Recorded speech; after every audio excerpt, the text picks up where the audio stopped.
Hey guys, and welcome. Today we're gonna go over the creation of a material in Unreal Engine, and we're gonna go over the basics. Now right here in this main camera you can see the material we created in one of our latest Discord classes. Now we're gonna create not only the master material but the material instance to have full control on what we want this material to look, how we want it to look, and other parameters as well. Yes, to have a way more production value. So first we're gonna start by creating our own master material. Now I have mine here already created, but I'm just gonna show you how to create yours. You're gonna click on this one, and Unreal Engine has a way of naming things. Yes, you have your own naming convention, and we're gonna use to specify that this material is instead the master material. So we're gonna do class material. I'm gonna write the same name again, but I'm gonna add a 2. Yes, and we're gonna create this material. Now as I said before, we're going to create a material instance as well. So we're gonna right click on it and create material instance, but in this case we're gonna do yes, class material 2. Yeah, so they're gonna be exactly the same. So what we're gonna jump onto is the class material, and we're gonna drop all our textures in here. Yes, all of them, just around here, and we're gonna open already our material instance. So we're gonna get in here into Unreal Engine. So as you can see, Unreal Engine shader editor looks quite the same to Substance Designer, but it has some different properties. It's a little bit more technical, let's say. So of course, if you already have your textures and you really don't want to do something crazy, you can just start plugging them in. So this is my ambient occlusion. Ambient occlusion should be around here. This is going to be my roughness. Yes, this one here, normal map. And this is my height, which we won't be using. Yes, now I'm gonna start with the most basics of Unreal Engine in this case, and there's 3 nodes or kinds of information that it's really important that we understand, that we know, and those are the vector nodes. Now the vector nodes are composed of the vector 1, 2, 3, and 4. You can create all of them by just pressing the number of each name, yes, on your keyboard, and doing a left click. So it's going to be 1, 2, 3, and 4 as well. Now, these ones, yes, this name in this case of these 3 nodes, it's going to be vector plus the amount of vectors. Yes, vector 2, 3, and 4. But this one that is called vector 1 so far, it can be, you can see the name of it as a constant value, because it is a constant value. It means that this number is not going to change. It's just going to be one number, and it's going to be the same number without changing at any moment. Yes. Now the rest of these 3 nodes are called vectors because each of these nodes has an RGB value. Yes. So in the vector 2 it has only red and green. Vector 3 has the blue, and vector 4 it has also the alpha. Now these color channels are basically, let's say, coordinates in our 3D space, basically. Pretty much that's the overall definition. And we can use all of these to create new things. Now, for example, here I have a metallic input, and I have nothing in my metallic input, and I want to choose if my material is or not metallic. So I'm gonna set this here with a value of 0, because my material is not metallic, it's wood. So pretty much that's just the beginning for material creation here, but we are going to think this in a way more different approach to what we do in Substance Designer. So usually in Substance Designer we go directly to create a material. In here we already have the material created. What we need to think in Unreal Engine when creating our shader is, what are we going to use this shader for? So it's not going to only be for showcasing our materials, but what other parameters or exposed parameters do we want to use here just to later use in our projects. So let's think about it. The first thing would be to actually make all of this tile. So what I'm going to do is show you how to tile this. So first, if you do right click or tab, you're going to create this one, this kind of, of screen. And you're going to type in, let's type, it was texture coordinate. There we go.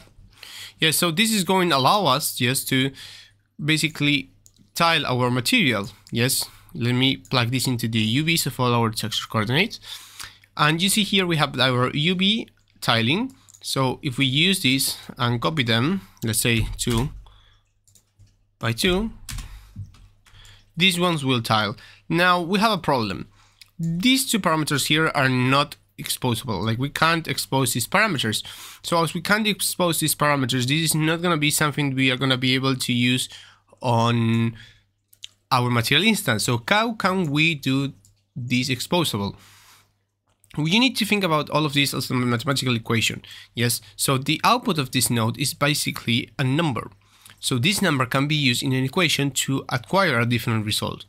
Yes, so let's think. If we want to change this, yes, and we're going to set this to 1 by 1. If we want to change this, what we need to do is to multiply this by another number. And I'm going to show you why. So first, you're going to press M and left click, yes, and it really doesn't matter where we're going to plug in this case, because it's a multiplication, it's the product. And we're going to create here a float value, yes, and we're going to connect them together. I'm going to set this to 1. Now, I'm going to put everything in here, yes, this one here. And you're going to see that now if I start to change the value of the multiply, this is going to start to like change the tiling of my material. And as I said before, this happens because we are doing a math equation. Now, the basic value of our texture coordinate is 1. If we multiply that by any kind of number where we have control like this one, that is the constant value, that's going to mean that the constant value is going to decide, yes, the tiling of our material. Yes, now how can we translate this into a material instance?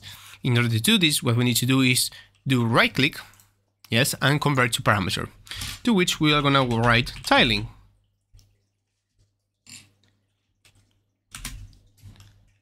Now, we're going to put here some basic parameters. There we go. And sort this priority to 1 because I want to be the first parameter. If I save this now, what's going to happen is I'm going to come here and this is going to be there as well. You can see the material, yes, and that we can make it tile as we want so far. Yes, and the material is looking great for the moment. Now I'm gonna go back to this, and if I have to keep on working on my material like this, it's gonna be a mess. So what I'm going to do is I'm gonna create a reroute, yes, declaration node.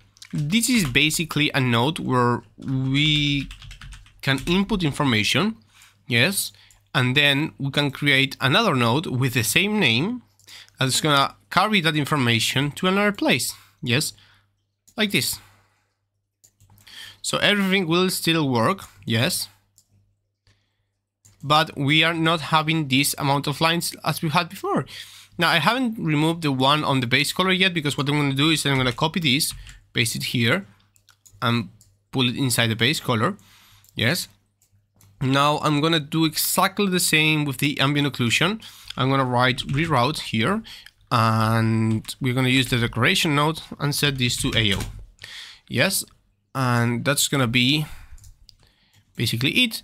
And the reason for that is because we're gonna get this around here, and we're gonna bring our AO back, and we're gonna start to work our base color in here.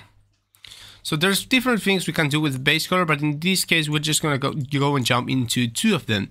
And before jumping to blending the base color with our ambient occlusion and why we do that, we're gonna start with our tint. So making a tint for our material is a little bit, it's quite simple to be honest, but we can make it a little more complex just to show you some extra steps. So what we're going to do now is we're going to create a vector free. The vector free allows us to have different colors. Now, if we want to actually put our tint on top of our base color, we just need to multiply one by each other. Yes, so I'm going to put this here, again.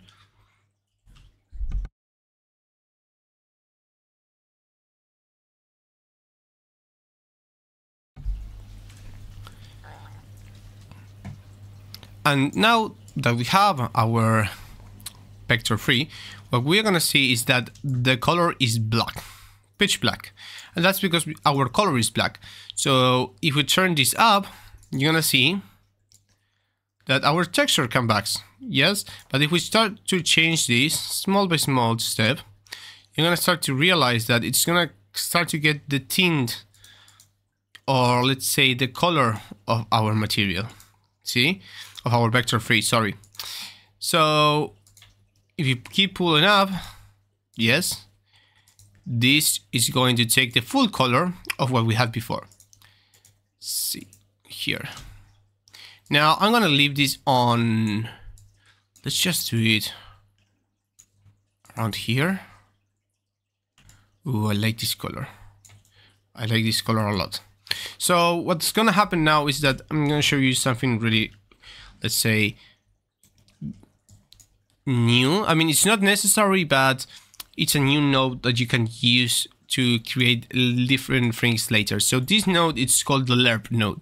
Yeah, so the lerp node, it helps us jump from input A to B depending on our mask on the alpha. So basically, let's say we want to have more control over our material, or let's say an easier control. Yes, so right now what's going on, I'm gonna copy this and put it in here. Now right now what's going on, if I want to change the color, yes, I just come here and change the color. But if I want to change how much this color affects my surface, yes, I just need to move the saturation down.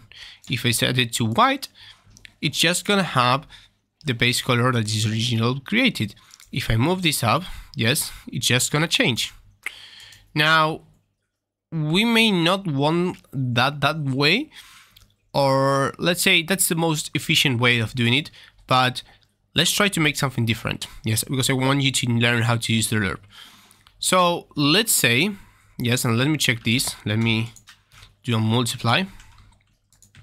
Set this to 1, and I want to do a control check. I want to see how this is. Okay, I like this. And if I change the intensity of the multiply, white should go up. Great. Great.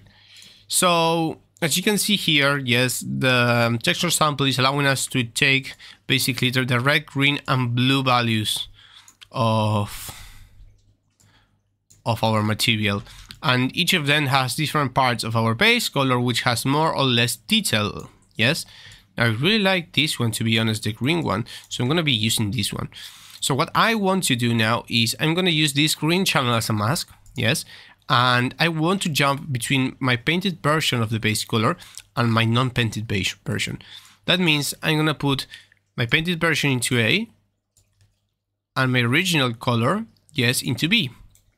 And the mask I just grabbed, I'm going to set it onto the alpha. So I'm going to preview this as well.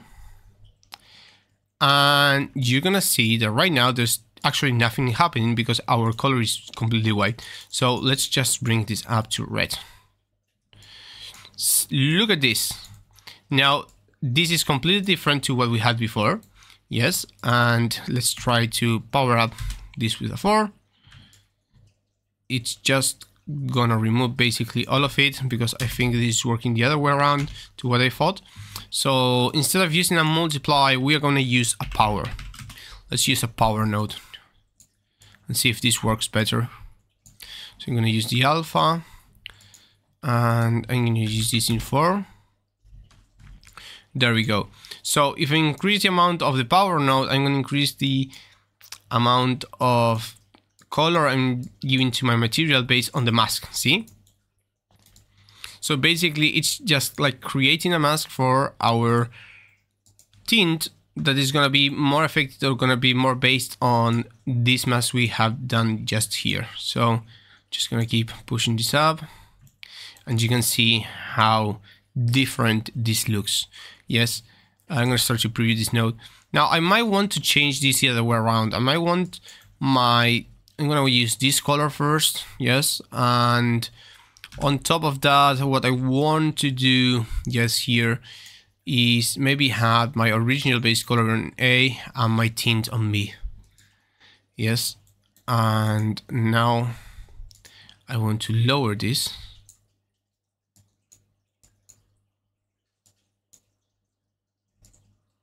Now I think I had it right the first time, so let's just go back.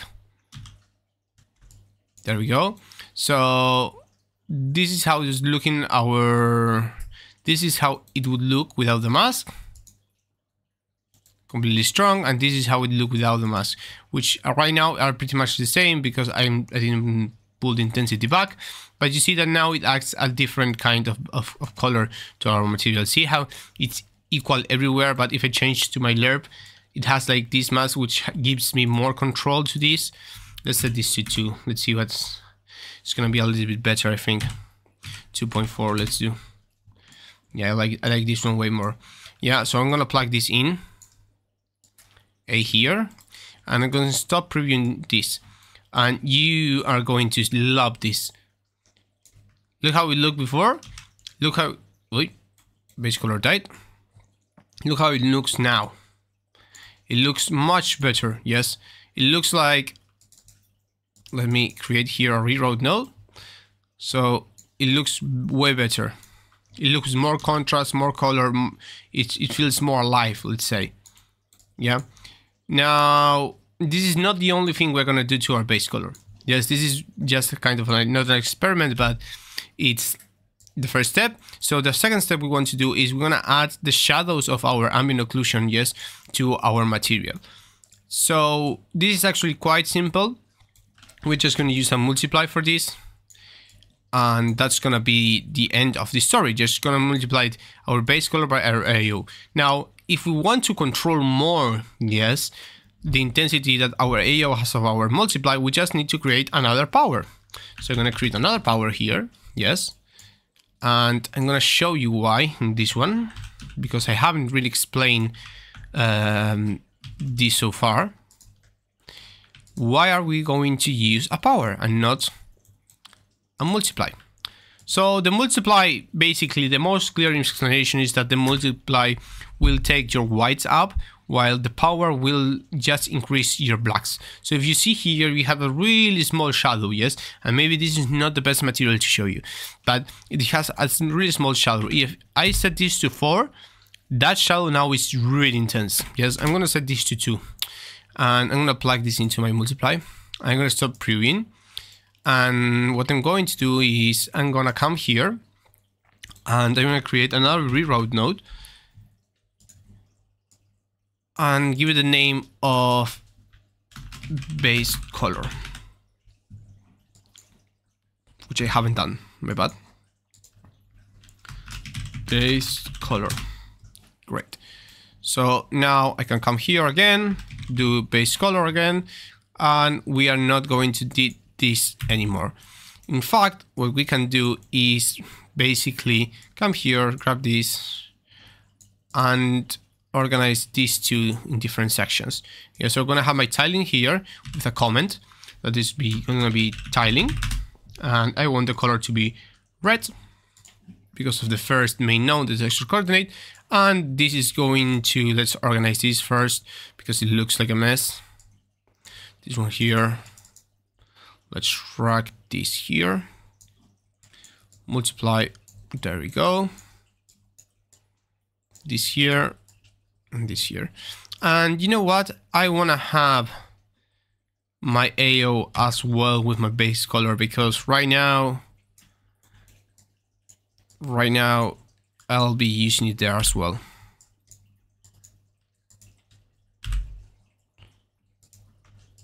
Yeah, just drag it here,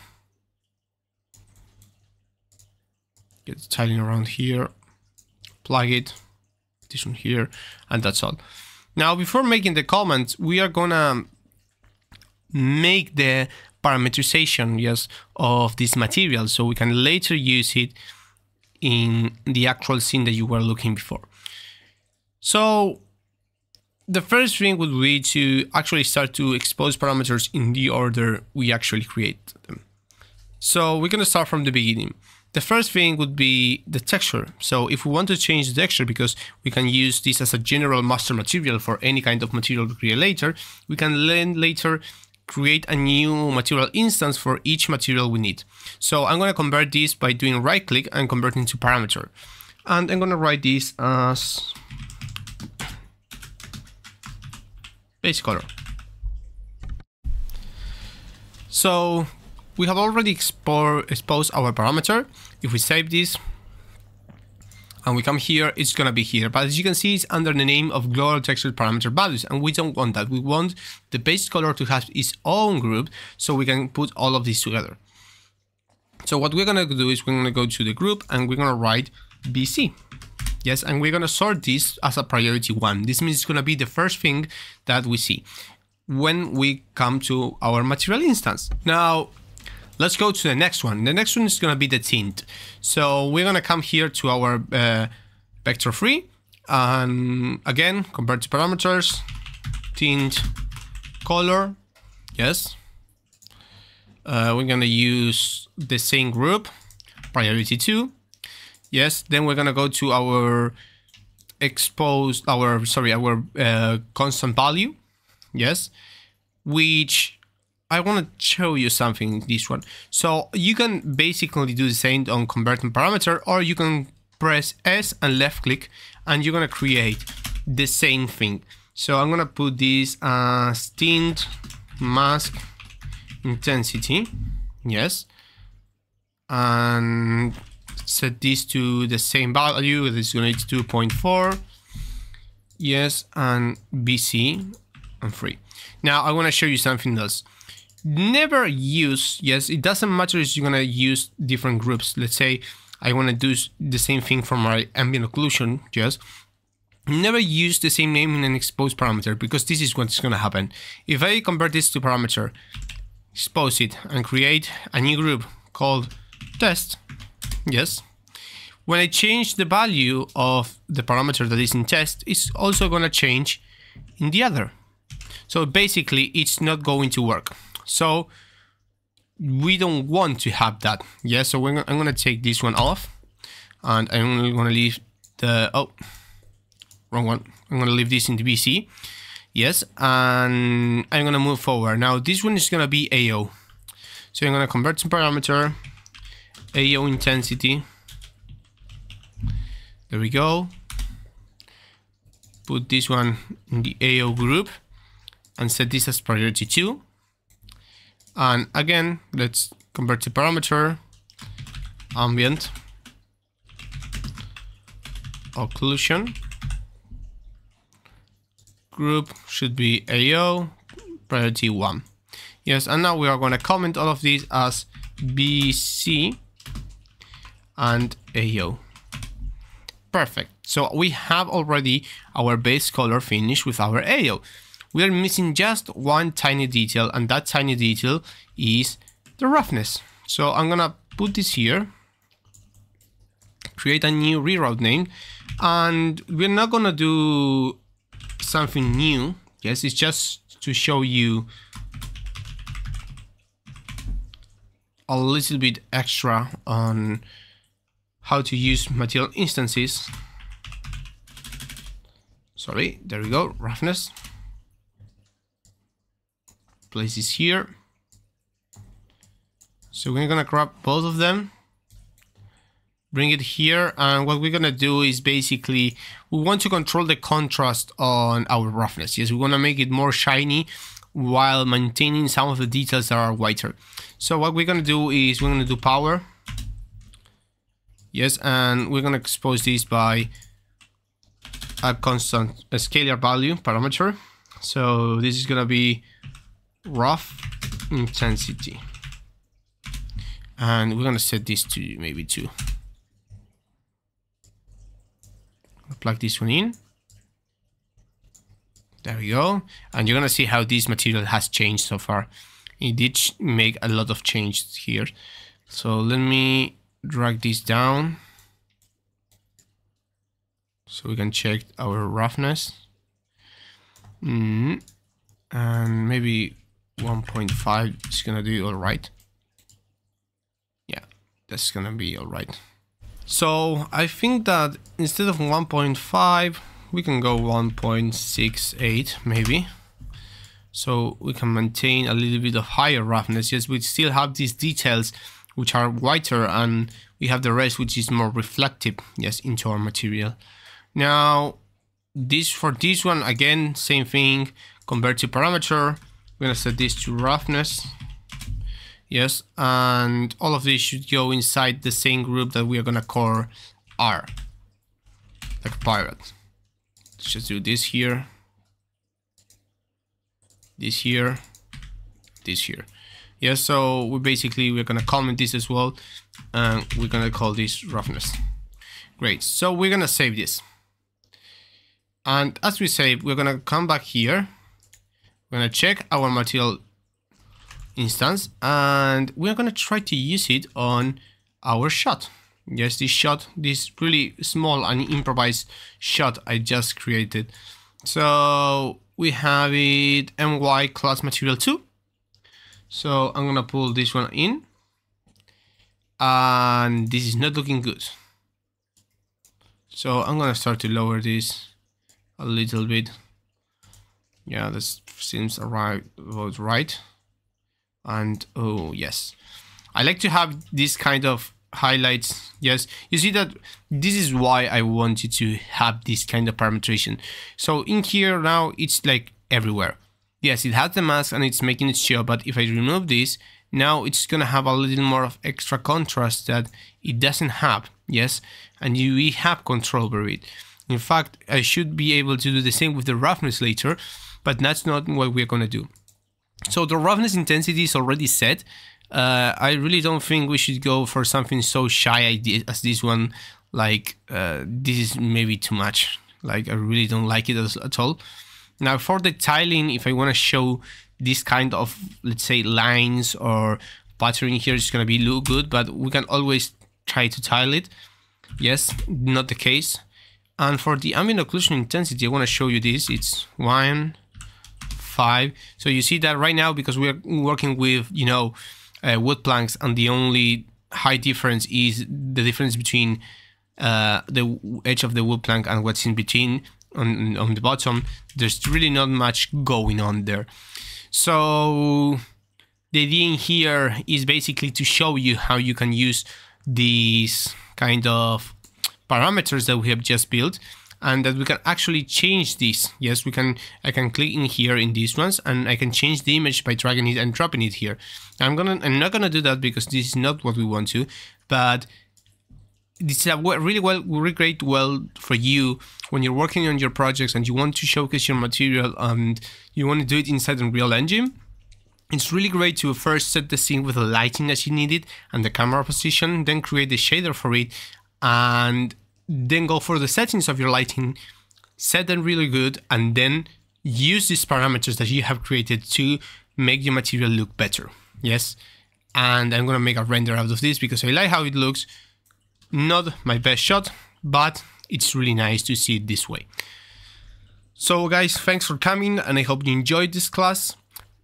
In the next session, yes, we are going to work over something different, and we are going to work on something we haven't seen so far, which is the normal map. Now for the normal map, we're not going to use the same material, we're going to use the Megascan material, but we're going to look over how to create a normal map, how to create a material function to control the intensity of your normal map, and how is the normal map composed for textures. I hope you enjoyed this, guys, and I'll see you next class. Goodbye.